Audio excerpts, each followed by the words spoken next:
सभी को मेरा नमस्कार। आज की इस वीडियो में हम बात करेंगे एक्सरसाइज 3.2 के क्वेश्चन नंबर सेकंड की।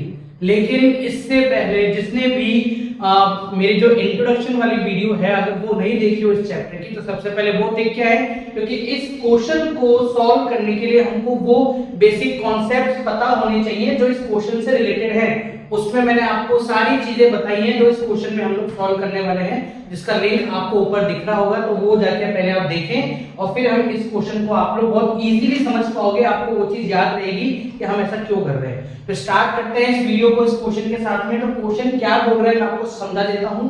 On comparing the ratios a1/a2 b1b2 c1 c2, जो a1 b1 और जो c1 हमारे पास यहाँ कोएफिशिएंट्स हैं, तो इनके रेशियोज को कंपेयर करके हमको क्या बताना है कि जो हमारे पास इन इक्वेशन से लाइन बनेगी, इक्वेशन से हम लोग लाइन बनाते हैं, ये आपने मेरी ग्राफ वाली वीडियो में आपने देखा होगा। इन इक्वेशन से जो लाइंस बनती हैं क्या वो आपस में एक दूसरे को इंटरसेक्ट करेगी किसी एक पॉइंट पे। दूसरी चीज, क्या वो एक दूसरे के बिल्कुल पैरेलल होगी। एंड थर्ड इज कोइंसिडेंट, क्या वो बिल्कुल एक दूसरे के ऊपर कोइंसाइड करेंगी, बिल्कुल एक दूसरे के ऊपर होंगी। तो ये तीन चीजें हम लोग बिना ग्राफ की हेल्प से पता लगा सकते हैं, सिर्फ रेशियोज को कंपेयर करके, जो मैंने आपको पहले से बता रखा है। लेकिन आप यहाँ पे भी दोबारा से सीख जाओगे, ठीक है। तो स्टार्ट करते हैं इस क्वेश्चन को। तो यहाँ पे आपके पास आंसर नंबर 1 है 5x - 4y + 8 = 0, 7x + 6y - 9 = 0। हमको करना सिर्फ इतना सा है कि हमको यहाँ पे रेशियोज लिखने हैं। तो मैं यहाँ पे आपके सामने रेशियोज लिख देता हूँ। a1/a2 का रेशियो क्या हो जाएगा 5/7, ठीक है।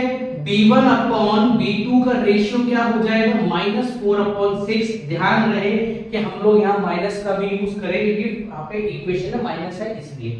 और c1/c2 का मतलब क्या हो जाएगा यहाँ पे 8/-9। ये चीज आपको यहाँ पे दिख रही होगी इसके अंदर 8/-9, ठीक है। हमने रेशियोज लिख लिए हैं, अब इनको कंपेयर करते हैं। तो हम पहले यहाँ पे इनको इस तरीके से लिखेंगे 4/6।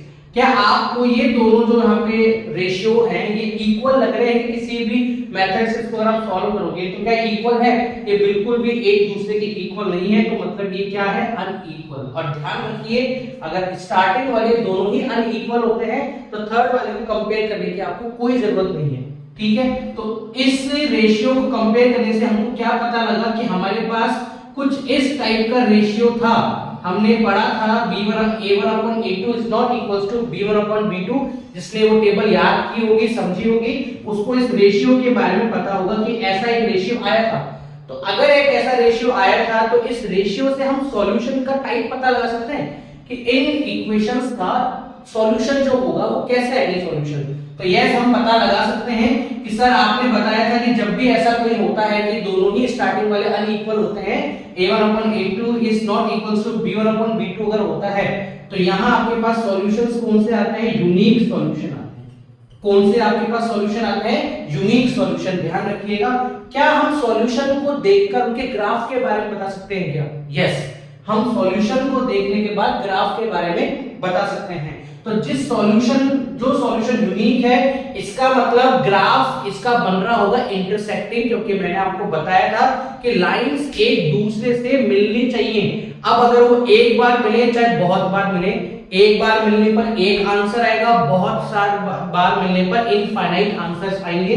तो अगर यहाँ पे सॉल्यूशन एक है, यूनिक है, इसका मतलब इसका ग्राफ होगा इंटरसेक्टिंग लाइंस वाला। किस किस को ये चीज याद है कि सर इसका ग्राफ बनेगा इंटरसेक्टिंग लाइंस, जहां लाइन एक दूसरे को क्या कर रही हो, इंटरसेक्ट कर रही हो। मतलब कुछ इस तरीके से यहाँ पे एक जगह इंटरसेक्ट कर रही हो, तो सर इसका ऐसा बनेगा। तो क्वेश्चन क्या पूछ रहा था हमसे कि जो लाइंस बनेगी वो क्या एक दूसरे को एक पॉइंट पे इंटरसेक्ट करेंगी क्या? तो यस कर रही हैं, क्योंकि हमारे पास रेशियो है ये वाला, जिससे हमने सॉल्यूशन का पता लगाया और हमने फिर उसका ग्राफ का पता लगाया। अब देखिए मैं आपको चाहूं तो सिर्फ ग्राफ बता सकता हूं, लेकिन मैं आपको रेशियो, सॉल्यूशन और ग्राफ इन तीनों को इंटरकनेक्ट करवा रहा हूं कि आपको सिर्फ रेशियो से इन दोनों का पता लग जाए और इन दोनों से आपको रेशियो का पता लग जाए। तो तीनों आपस में अगर इंटरकनेक्टेड होंगे तो आपको चीजें ज्यादा याद रहेंगी और आप समझ पाओगे। रीजन समझना बहुत जरूरी है कि ऐसा क्यों हुआ है। यूनिक सॉल्यूशन का मतलब ग्राफ में लाइन सिर्फ एक बार आपकी जो है वो मिल रही है, ठीक है। तो ये आपको फर्स्ट वाला समझ में आ गया होगा। अब चलते हैं हम लोग सेकंड की तरफ। यहाँ पे तो सेकंड है हमारा, इक्वेशन आपके सामने दे रखी है। सबसे पहला काम क्या है आपका, कोफिशिएंट्स को नोट करना। तो a1 अपॉन a2 है आपका 9 अपॉन 18, b1 अपॉन b2 है आपका 3 अपॉन 6 और c1 अपॉन c2 क्या है आपका 12 अपॉन 24। इजीली हमने इक्वेशन में से इनको नोट कर लिया। ठीक है, अब हम इनको यहाँ पे लिख लेते हैं कि 9 अपॉन 18, 3 अपॉन 6 क्या सॉल्व हो सकते हैं क्या? यस, सॉल्व हो सकते हैं। इनको हम रिड्यूस कर सकते हैं 1/2 में, इसको भी 1/2 में और इसको भी 1/2 में। क्या तीनों ही 1/2 1/2 1/2 है? यस, मतलब तीनों का रेशियो जो है वो सेम है। तो क्या ऐसी कोई सिचुएशन है हमारे पास में? तो जिसको याद होगी वो बोल सकता है यस सर, ऐसी सिचुएशन है हमारे पास कि जहां तीनों इक्वल होते हैं वो a1 upon a2 is equals to b1 upon b2 is equals to c1 अपॉन c2 आता है। तो ऐसी सिचुएशन जब हमारे सामने आती है तो सॉल्यूशन किस टाइप के होते हैं? तो सर सॉल्यूशन होते हैं इनफाइनाइट।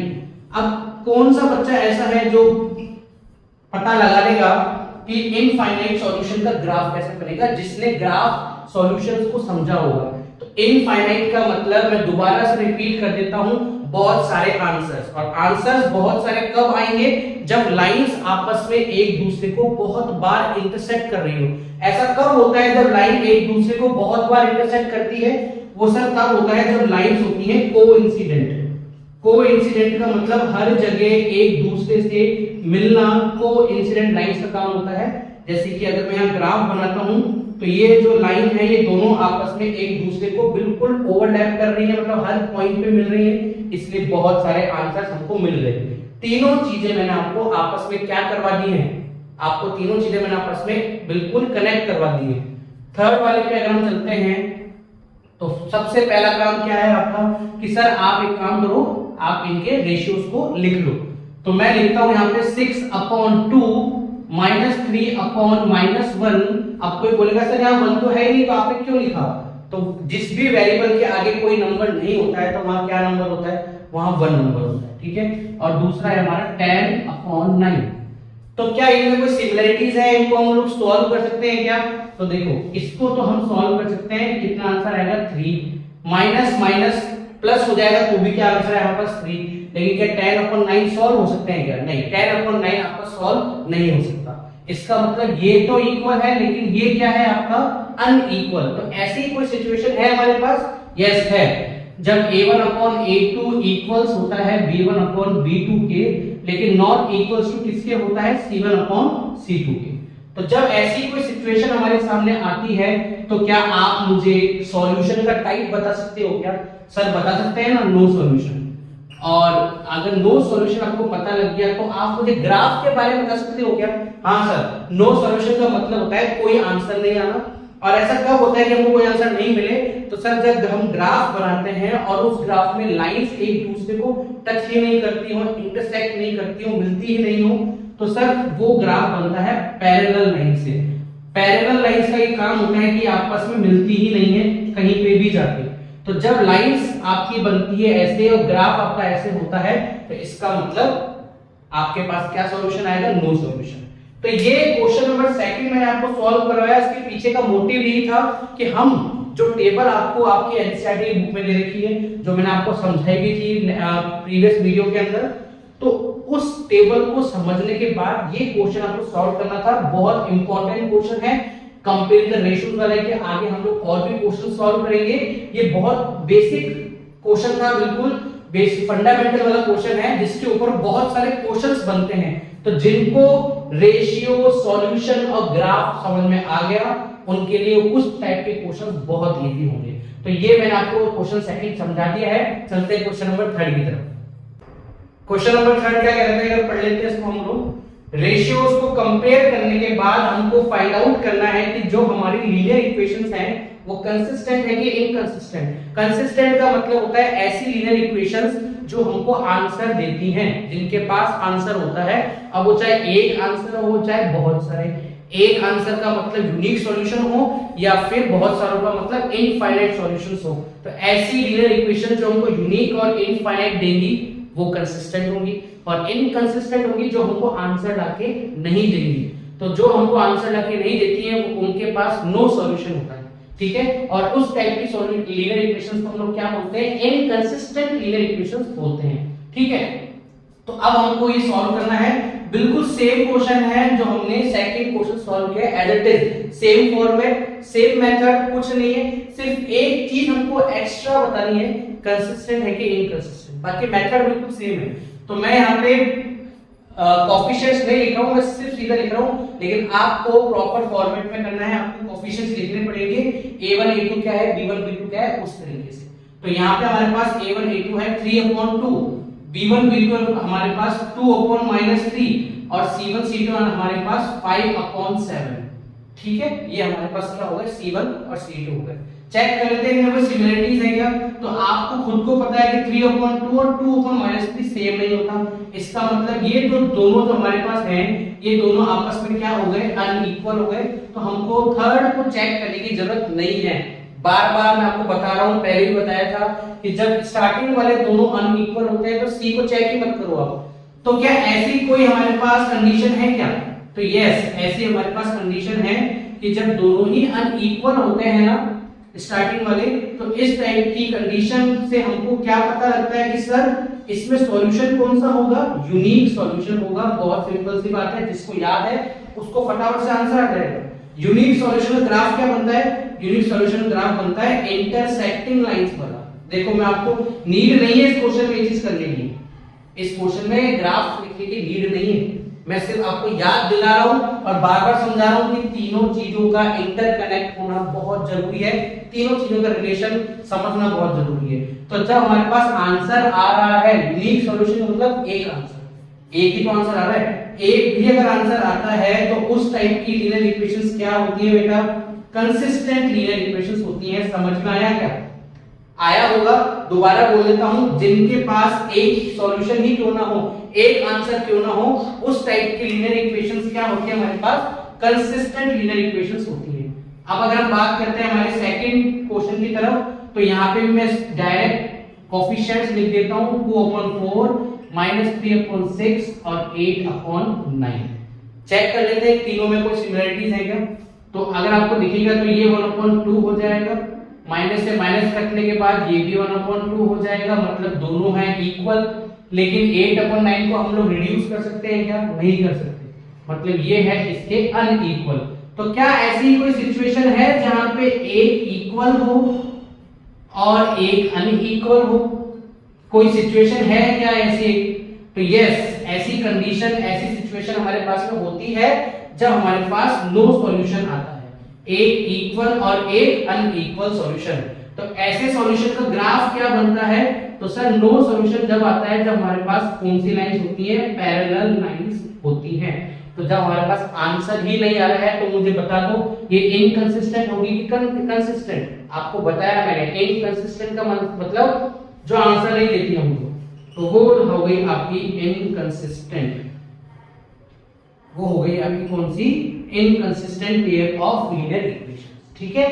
थर्ड वाला क्वेश्चन मैं आपको सॉल्व करवा रहा हूं, सेम है बिल्कुल, बस फर्क इतना सा है कि ये एक प्रॉपर, अगर आप देखो तो कोई लीनियर इक्वेशंस हैं लेकिन फ्रैक्शन में दे रखी है। आप चाहो तो डायरेक्टली भी इनको सॉल्व कर सकते हो और नहीं चाहो तो आपको सिंपलीफाई भी कर सकते हो। मैं आप लोगों को एक बार सिंपलीफाई वाला बता देता हूं, ठीक है। तो सिंपलीफाई वाला देखो क्या है कि अगर हम 2 और 3 का एलसीएम लेते हैं तो कितना एलसीएम आता है बेटा, 6 एलसीएम आता है। अब आपको पता है 6 को 2 से डिवाइड करना होता है, कितना आंसर आएगा आपके पास 3, और 3 3 कितना हो जाएगा बेटा 9, तो 9x ऊपर बच गया।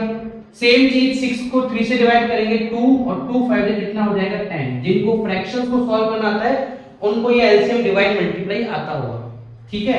इज इक्वल्स टू यहां पे आपके हो जाएगा 7। 6 का यह भी काम नहीं है, इसको भेज दो 7 के पास क्या होने के लिए, मल्टीप्लाई होने के लिए। तो 7 6 से कितना हो जाएगा 42। आपके फ्यूचर रेफरेंस के लिए मैं यहां पे 6 into 7 लिख रहा हूं, आपको याद रहे। तो ये बन गया हमारे पास फर्स्ट वाली इक्वेशन, और सेकंड हमारे पास ऑलरेडी है 9x - 10y = 14। ये हमारे पास हमारी सेकंड नंबर की इक्वेशन हो गई, ठीक है। अब आप देखो क्या इसमें कोई सिमिलरिटीज है क्या, तो हम लोग यहाँ पे देख लेते हैं 9/9 10/-10 इज इक्वल्स सॉरी 42 अपॉन यहाँ पे कितना हो जाएगा 14 हो जाएगा। तो 9 से 9 कटे कितना आंसर आएगा 1, माइनस है यहाँ पे लेकिन इसको हम डिवाइड कर सकते हैं, कितना आंसर आएगा -1, और इनको काटे कितना आंसर आएगा 3, मतलब तीनों ही आपस में अनइक्वल है। ऐसी कोई सिचुएशन है क्या हमारे पास में? यस, जब स्टार्टिंग वाले दोनों अनइक्वल होते हैं तो वो आपका मीन आपको कौन सा सॉल्यूशन लाके देता है? यूनिक सॉल्यूशन लाके देता है। और जो आपको सॉल्यूशन लाके देती है लीनियर इक्वेशन, क्या वो कंसिस्टेंट होती है कि इनकंसिस्टेंट होती है? तो वो होती है आपकी कौन सी? Consistent equation. तो ये आपका क्वेश्चन नंबर 3 था, जिसमें एक्स्ट्रा कुछ नहीं करना था, आपको सिर्फ ये बताना था कि जो इक्वेशंस है तो टाइप कैसा है, इक्वेशन का टाइप कंसिस्टेंट है कि इक्वेशन का टाइप इनकंसिस्टेंट है। जो हमको आंसर लाके देती है एक या बहुत सारे, कंसिस्टेंट आंसर देती ही नहीं है, इनकंसिस्टेंट, इतना समझना है। क्वेश्चन नंबर 3 भी मैंने आपके सामने क्या कर दिया है? सॉल्व कर दिया है। ठीक है, तो क्वेश्चन नंबर 3 हो गया है। अब हम क्वेश्चन नंबर 4 जो है उसको नेक्स्ट वीडियो में समझेंगे, क्योंकि वो क्वेश्चन जो है सेम इसी पे बेस्ड है बट थोड़ा सा डिफरेंट है। तो क्वेश्चन नंबर 3 मैंने यहाँ पे करा दिया है, सेकंड आपको मैंने करवा ही दिया है। इंपॉर्टेंट है इन सॉल्यूशंस को, लाइंस को और रेशियोज को समझना, ये आप याद करेंगे, आपके आगे जाओ क्वेश्चन सॉल्व करेंगे तब मैं आपको बताऊंगा कितने इंपॉर्टेंट है इनको याद करना। ठीक है, तो ये मैंने आज आपकी वीडियो यहाँ पे अपन खत्म करते हैं। अगर आपको मेरी वीडियो अच्छी लगी है और समझ में आया हो तो उसको आप प्लीज लाइक कीजिएगा। टेलीग्राम का लिंक मेरे डिस्क्रिप्शन में है, नहीं तो आप यहाँ से भी देख सकते हैं आप इसको। और जो मेरी प्रीवियस वीडियोस है उनका लिंक भी आपको मिल जाएगा डिस्क्रिप्शन के अंदर भी।